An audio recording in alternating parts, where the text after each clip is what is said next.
Almost 1.5 year అయింది కదా బాబు. ఇప్పుడు వరకు ఈ వర్క్ పక్కన పెట్టు, కింద నుంచి జరిగిన వర్క్ అన్నీ ఉంది కదా, టెస్టింగ్ చేశారా? ఎక్కడ చేశారు? ల్యాబ్ పెట్టలేదని అడిగా. అదే ల్యాబ్ పెట్టలేదు కాబట్టి వాళ్ళు హైర్ చేసుకోవాలి సార్. అయితే ల్యాబ్ పెట్టాలి యాక్మెంట్ కండిషన్ ప్రకారం, లేదా ల్యాబ్ ఏదో ల్యాబ్ ని వాళ్ళు హైర్ చేసుకుని టెస్ట్లన్నీ వాళ్ళు చేయించాలి. ల్యాబ్ హైర్ చేసుకున్నారు. ఇప్పుడు ఈ వర్క్ జరిగినప్పుడు టెస్టింగ్ చేశారా? మొత్తం 5 days అయింది కదా సార్. దీన్ని మనం సంవత్సరం అడవులు చేసాం. దీని ఒకదానికి టైం లేదు సార్. 6 days వల్లనే ఇది జరిగింది సార్. యాక్చువల్లీ దీని మీద వచ్చిన ట్రస్సులు ఇవి లోడ్ పెట్టేశారు. ఈ విండ్కి ఇటు ఎక్కింది సార్. అటువంటి వాటర్ ప్రెజరు ఇటు నుండి విండ్ ప్రెజర్కి వచ్చింది సార్. దానికి చూడండి సార్, అదే వాళ్ళు ఇంకా దానికైతే 0.6 కట్టాం సార్. ఇది కొద్దిగా ఇంకా ఇది 0.75 కట్టారు సార్. కాదు సార్, అంటే మామూలు జరిగింది చెప్తాను సార్. టైం లేదు సార్. దగ్గర నేను కట్టమైన ఆఫీసాను సార్. ఇది సార్ అంటే పిలుస్తారు. ఇది డ్రాయింగ్ ఆఫీస్ వస్తే కట్టమని చెప్పి మీ మీద ఒత్తిడి ఎవరు చేశారు? ఒత్తిడి కదా, చందన వచ్చింది చెయ్యండి మేము చేశారు కదా. డిపార్ట్మెంట్ వీళ్ళు అసలు తెలియదు ఉంటుంది సార్.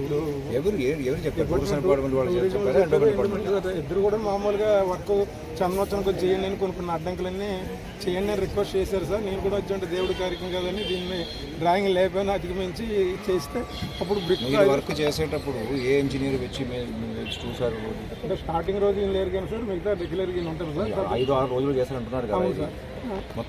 మొత్తం ఎన్ని రోజులు చేశారు? మిగతా ఒక 4 days. 4 days ఏ ఇంజనీర్ ఉన్నారు ఇక్కడ సైట్? స్టార్టింగ్ రోజు ఏం లేదు సార్, నెక్స్ట్ ఏం ఉన్నారు 4 days. అంటే అప్పుడు స్టార్ట్ అవ్వలేదు 4 days. పని జరిగేటప్పుడు నువ్వు లేదు అంటే విజయవాడ క్యాంపు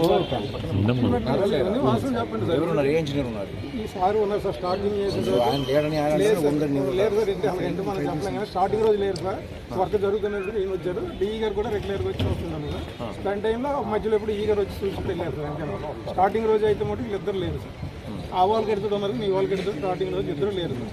నెక్స్ట్ రోజుకి వచ్చారు సార్. పర్యవేక్షణ జరిగింది మామూలుగా రెగ్యులర్గా ఎలాగా జరిగింది అది జరిగింది. ఈ ఒక రోజు చేయండి అని అందరూ కూడా చెప్తే నేను చేయను సార్, ఆర్టీసీ రిటర్న్ వాళ్ళు వస్తుంది కదా అప్పుడే చేద్దాం వేస్ట్ కదా అంటే లేదు టెంపరీ కదా చేయండి చేసి. ఇదేంటంటే సార్, ఈ వర్షం ఒకటి ఇది ఒకటి లేకపోతే అయ్యి ఉండేది సార్.